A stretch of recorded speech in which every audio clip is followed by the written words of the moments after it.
Salut tout le monde! On s'est aimé comme on se quitte. Salut tout le monde! Ouais, ben on y est arrivé. C'est notre dernier cours de l'année.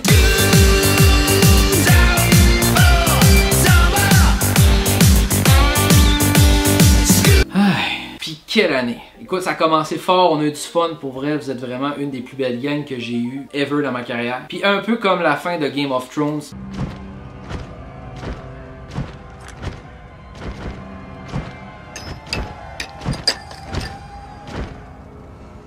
Clairement, on a eu une fin d'année de cul. Tu l'as même pas écouté! Au moins, qu'est-ce qui me console, c'est que vous êtes là. Aujourd'hui, on va séparer le cours en trois grands concepts, soit les différents types de sol, on va parler de l'importance du soleil dans l'énergie et aussi on va parler de la convection. Le sol, c'est la partie supérieure de la croûte terrestre. Le sol va être différent selon différents endroits, mais on va regarder un peu qu'est-ce qui crée cette différence-là au niveau du sol. Fait que la roche-mère, qui est dans le sol, va changer, évoluer, différer selon plusieurs facteurs. Wait, oh yes, wait a minute, Mr. Postman. Ça va dépendre, dans le fond, au fur des années, quel genre de type de matière organique, donc la matière qui vient du vivant, qui va être placée par-dessus. En plus, il va y avoir différents facteurs qui n'ont pas rapport avec le vivant, par exemple le gel, le dégel, le vent et les mouvements des plaques tectoniques. Ça va être ces facteurs-là qui vont briser au fur et à mesure la roche-mère. Si je développe sur ce que j'ai dit tantôt par rapport à la matière organique, ben c'est tous les résidus, les déchets, les corps morts qui vont se faire justement décomposer par les détritivores ainsi que les micro-organismes qui sont dans le sol. Et c'est l'ensemble de tous ces facteurs-là qui va faire qu'on va avoir différents types de sols à différents endroits. Puis en fait, les types de sols, il y en a 4. Puis on va les voir genre là. C'est maintenant ou jamais.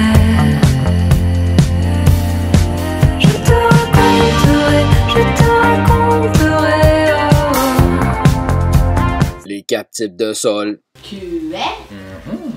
Le premier type de sol, c'est le sol sableux. Puis, surprise, surprise, il est fait de sable. Oh my goodness, oh my damn. C'est granuleux, c'est poreux, l'air et l'eau est capable de facilement circuler à l'intérieur. Il y a des trembles qui poussent dans des sols sableux. Oui, Des morilles aussi. oui, c'est vrai. Ça va faire que le sol va vraiment se drainer facilement et rapidement. C'est quand même assez pratique pour différents types d'organismes, comme Émilie l'a si bien dit, les trembles et les morilles. Le sable, vous êtes au courant, si on l'écrase puis on donne une certaine pression, ben Ça devient de la litière à chat. non, ça se tiendra pas ensemble. Il n'y a aucune cohésion qui est possible avec le sable. Même si on met de la colle.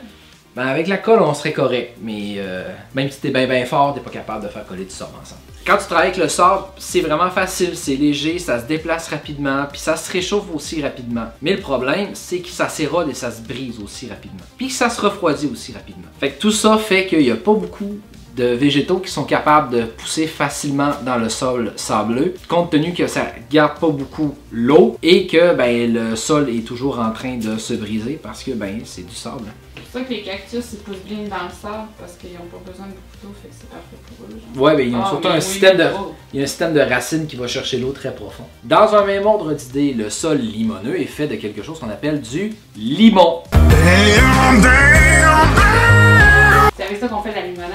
Lemonade! Fresh squeezed lemonade!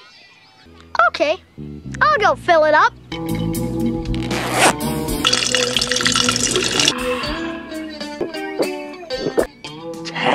T'es drôle, puis je t'aime. Ce sol-là est super riche, puis c'est le sol parfait pour faire pousser des céréales, ou du moins les terres d'agriculture. L'air et l'eau est capable de circuler, mais vraiment plus difficilement qu'avec le sable, donc ça permet justement un certain drainage, mais une certaine rétention aussi. Le limon, lui, on est capable de garder une cohésion, tenir aussi ensemble. Fait qu'on est capable de bien faire travailler le sol, donc on est capable de faire des stries, ou du moins de sculpter le sol sans trop de problématiques. C'est le sol parfait pour faire pousser des végétaux, le sol se réchauffe facilement, l'eau reste à l'intérieur, le sol se travaille facilement, donc c'est pas très dur pour la machinerie. Puis il est très fertile, il y a beaucoup de nutriments, c'est un win-win. Le seul petit défaut, c'est que le limon va se briser plus facilement que d'autres sols parce que ben, il est quand même assez léger. Il peut avoir une certaine érosion qui est possible. Mais comme on est capable de leur faire tenir facilement, ben, ça demande un peu de travail, mais c'est facile. Ça se fait bien. En passant, quand je parle d'érosion, c'est surtout le vent et l'eau qui vient briser le sol. Hey, t'as pas un zoom à 14h15. Let's go, on a le temps de finir. Le sol argileux, lui, ben, il est fait d'argile. Je sais que vous l'avez sûrement déjà travaillé dans un cours d'art. C'est un sol qui est très fertile, mais qui amène ses problématiques. Sinon, là, elle vient Manicouagan, direct en avant de la maison du tourisme. C'est un sol qui est gorgé d'eau, qui est lourd et qui est compact. Fait que le travailler, ça demande beaucoup d'efforts, puis ça va être difficile pour la machinerie. Par contre, il se tient vraiment bien, puis une fois qu'il est pris en place, hein, c'est difficile de l'éroder. De l'éroder, Seigneur. C'est un beau mot, hein? Mais oui, qu'est-ce qui se passe avec toi? D'un autre côté, ça demande beaucoup d'énergie afin de se réchauffer et se refroidit rapidement. Puis en étant compact aussi, les végétaux, pour prendre de l'expansion, ben ça demande beaucoup d'efforts. Souvent, si tu as un jardin dans un sol argileux, tu vas avoir des tout petites carottes. Une gentille petite sotte qui va avaler tes jolies petites carottes pour se faire carotter. Pour qui tu me prends? Oh my God! Fait que tu vas avoir des tout petites carottes. C'était vraiment badass sur cette réplique-là. C'est ta meilleure de tes coups. C'est malade. Le dernier type de sol, c'est le sol qui est humifère. C'est le sol qu'on va retrouver dans la forêt. C'est un sol qui est très riche en matière organique. C'est un peu normal, il y a plein d'êtres vivants qui y vivent. C'est un sol qui est super riche en nutriments. Les choses poussent facilement. Le problème, c'est l'accès à la lumière. C'est une forêt, il y a beaucoup de compétition. Donc, ce qu'on appelle la canopée, ben, il va venir couvrir absorber le plus de rayons de soleil possible. Donc, si c'est un petit arbuste qui essaie de pousser, hein, ça va être difficile. Il va y avoir une compétition pour le soleil. C'est un sol qui est très léger et qui retient bien l'eau. Je l'ai dit, c'est un sol qui était très riche, donc ça pousse très rapidement puis facilement. Mais une des problématiques, c'est que à chaque automne, il va y avoir des feuilles qui vont tomber au sol et la décomposition de ces feuilles-là va créer un sol qui est plus acide parce que les feuilles qui se décomposent vont donner de l'acidité au sol. Bon, on va lâcher les sols. Maintenant, on va parler du soleil puis du vent. J'imagine que c'est tous des organismes qui ont besoin d'un sol acide. Ouais, ou qui s'adaptent facilement, ouais. Comme la fougère, monsieur Nicolas? Sûrement. Je suis pas botanique. De toute façon, il faudrait demander à ma femme si elle qui a le pouce vert. Si on regarde au niveau des sources d'énergie sur la planète, il y en a plusieurs. Il y a l'hydroélectricité, il y a l'énergie nucléaire, l'énergie des combustibles fossiles et blablabla, l'énergie du vent. Mais il y en a une qu'on va sous-estimer, c'est l'énergie solaire. Si on n'avait pas l'énergie solaire, ça serait pas compliqué, on est tous morts. Oh damn! Premièrement, la Terre serait un gigantesque bloc de glace. C'est ce qui va créer dans le fond la chaleur. En passant, c'est toujours le sol qui vient réchauffer l'air ambiant. Donc les rayons du soleil frappent le sol, qui va venir réchauffer le sol, qui va ultimement réchauffer l'air. Pas de rayons de soleil, on a un beau gros glaçon qu'on appelle la Terre. Puis aussi, tu sais, on dit ah l'hydroélectricité c'est vraiment cool, c'est vraiment intéressant, l'eau est vraiment super importante. Je suis tout à fait d'accord. Mais ce qu'on oublie, c'est que si on n'avait pas le soleil, l'eau, ben le cycle de l'eau ne fonctionne pas. On se rappelle, un des éléments importants du cycle de l'eau, c'est l'évaporation. Puis comment les nuages se font et comment l'évaporation se font, c'est des rayons de soleil qui viennent frapper les plans d'eau, les lacs, les océans et ainsi de suite, qui vont justement faire évaporer l'eau et ça va donner dans le fond les nuages dans le ciel. Ça veut dire quoi? Pas de nuages, pas de précipitation, pas de lac ni rien, pas d'hydroélectricité. Pas de soleil, pas d'hydroélectricité. Puis il nous reste le vent. Toute la météo découle vraiment tout le temps du soleil. Puis c'est pas juste une question de chaleur ou de rayonnement, ben on parle oui de l'eau, des précipitations, mais aussi du vent. Je l'ai dit tantôt, le sol réchauffe toujours l'air. Mais comment ça fonctionne, je vous l'explique là. Ah ben oui, je vais dessiner. Yay! Une couronne, un arbre, des pommes, un pommier, une main qui attrape une pomme sur un pommier. Presque. Caisse. Le ballon d'une montgolfière. What the fuck? Qu'est-ce qui fait... Arrête de rire. Qu'est-ce qui fait qu'une montgolfière fonctionne? J'ai l'air d'être mélangé, mais attends, ça va avoir un lien. J'ai mon brûleur, j'ai ma montgolfière et j'ai l'air autour. L'air autour, ben, il va avoir une pression, les molécules d'air vont être collées un peu une à côté de l'autre. Lorsqu'on va chauffer un gaz, qu'est-ce qui va arriver? C'est que, ça vous l'avez vu en secondaire 1, les molécules vont bouger plus rapidement puis vont prendre plus d'espace. Qu'est-ce que ça va engendrer? C'est que les molécules, en étant plus éloignées une de l'autre, ben, leur densité va être plus basse. Ben, comme tes molécules sont plus éloignées, il y a plus de vide entre tes molécules, donc ça va être plus léger. Fait que c'est ce qui explique pourquoi une montgolfière, quand on chauffe l'air dans le ballon, ben vu que ça va être, la densité va être plus faible, ben, le ballon va monter dans les airs. C'est mon dessin qui était pas clair, c'est ça? Puis je comprends pas, j'ai l'impression que tu fais exprès. Mais non, mais je fais ça vite, là.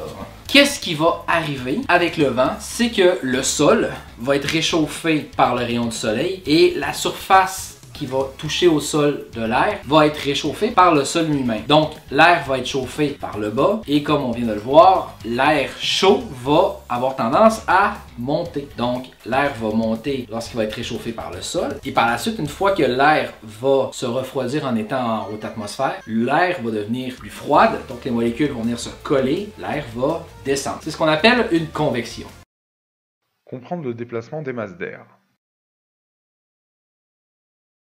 Voici un montage expérimental qui vous permet de comprendre le déplacement des masses d'air.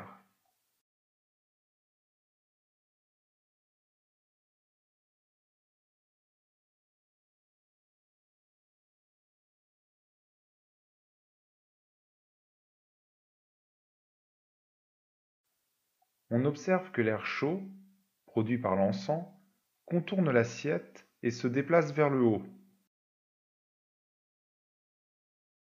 Plaçons maintenant une assiette froide et observons le comportement de la fumée de l'encens.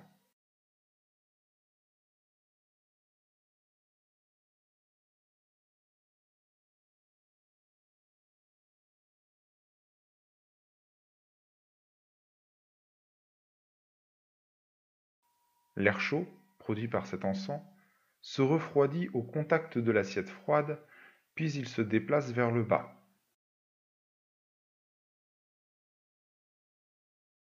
Pour résumer, lorsque l'air est chauffé, il va s'élever. Lorsque l'air est refroidi, il va se déplacer vers le bas.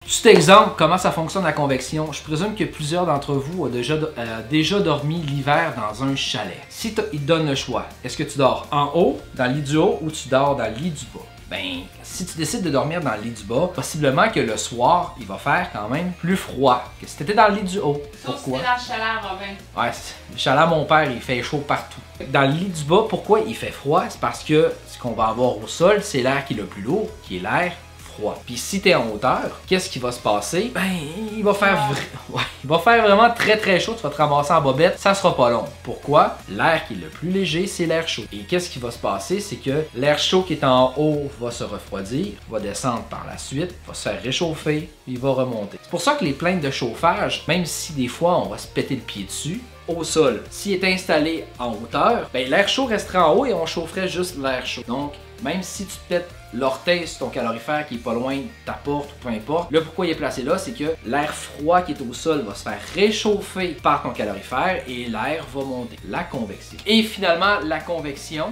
c'est ce qui va créer tout simplement les vents. Oui, il y a les vents qui vont se faire créer de façon plus régionale, mais il va y avoir aussi une vision plus globale. La Terre étant justement un méga climat, ben il va y avoir des grands vents qui vont être créés par exemple par les zones qui sont plus chaudes, qui sont vers l'équateur, les zones plus froides qui sont au niveau des pôles. Donc on a une partie où c'est que c'est chaud, une partie où c'est que c'est froid, puis ça va créer ce qu'on appelle des grandes zones de convection, qu'on appelle en fait des cellules de convection. C'est fini. On a fini notre année. On a tout vu. Tout! C'est fini. Great success. Je voulais vous remercier pour l'année qu'on a passée, même si ça s'est fini quand même de façon plutôt bizarre. Je vais vous dire que vous avez été vraiment un groupe super. Je suis un peu émotif en ce moment, mais je sais qu'on va se revoir, qu'on va se recroiser, puis qui sait que je vais peut-être retomber être votre prof un petit peu plus tard. Peut-être même en cinéma. Qui sait? Il me reste maintenant seulement qu'à vous inviter à mon dernier Zoom qui est à 14h15. Donc, mercredi 14h15, juste pour sortir un petit coucou, puis dire qu'on s'aime un peu. Soyez là, Nico, il va coller de la pizza. Ouais, chez nous. Salut tout le monde, à la prochaine. Passez un bon été.